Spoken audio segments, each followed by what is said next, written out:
কেউ যদি শুদ্ধভাবে সূরা ফাতিহা পড়তে না পারে তার কি নামাজ হবে?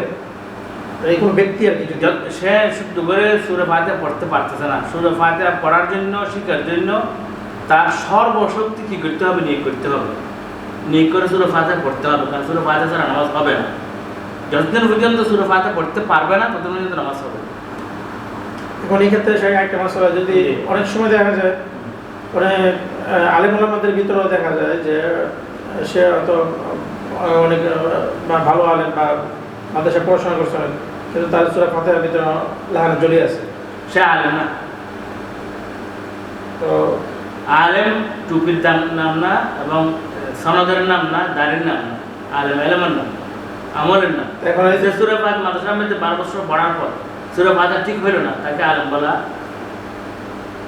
কোনো প্রশ্ন আছে? তাহলে মানে তার পিছনে নামাজ হবে না যদি সূরা ফাতিহা যার ঠিক নেই, তার পিছনে নামাজ কেমন? তার নামাজ নিজের নামাজ হবে না, উনি নামাজের ইমামতি কেমনে করবে?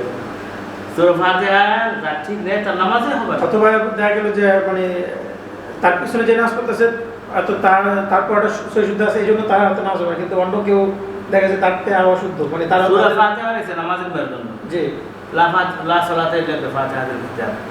যার সূরা ফাতিহা ঠিক নেই তার নামাজ হবে না। আর যার অন্য নামাজের মধ্যে পড়েছে কিন্তু সূরা ফাতিহা ঠিক আছে, তার নামাজ হয়ে যাবে।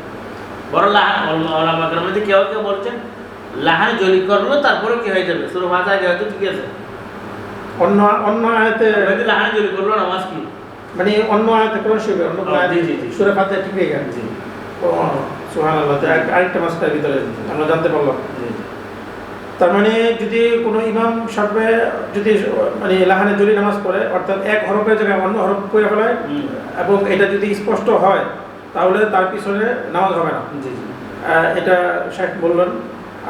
আর যদি কোনো ব্যক্তি না, অর্থাৎ সূরা ফাতিহা ঠিক আছে, সূরা ফাতিহা ঠিক আছে, অন্য আয়াতের মধ্যে কি করলো? অন্য সূরার আয়াতের মধ্যে লাহানে জলি করেছে, নামাজ হয়ে যাবে।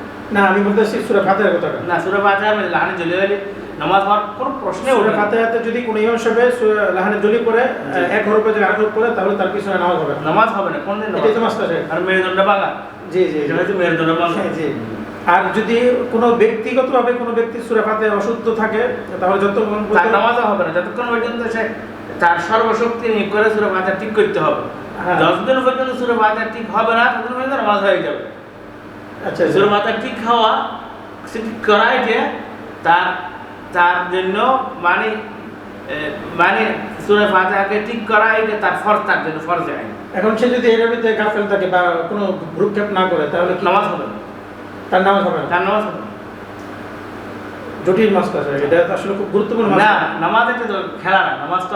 নামাজের জন্য আল্লাহ তাআলা নিজের খাতামুল আম্বিয়া সাল্লাল্লাহু আলাইহি ওয়াসাল্লামকে আরশে নিয়ে তারপরে নামাজ দিয়েছে।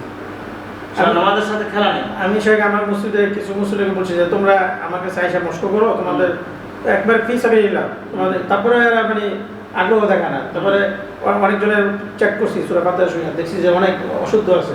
তো এখন এখানে তো আমার তো একটা বলার দায়িত্ব বলছি, কিন্তু তারা যদি এটা গুরুত্ব না দেয় তাহলে তো গুণাগার তারা হবে।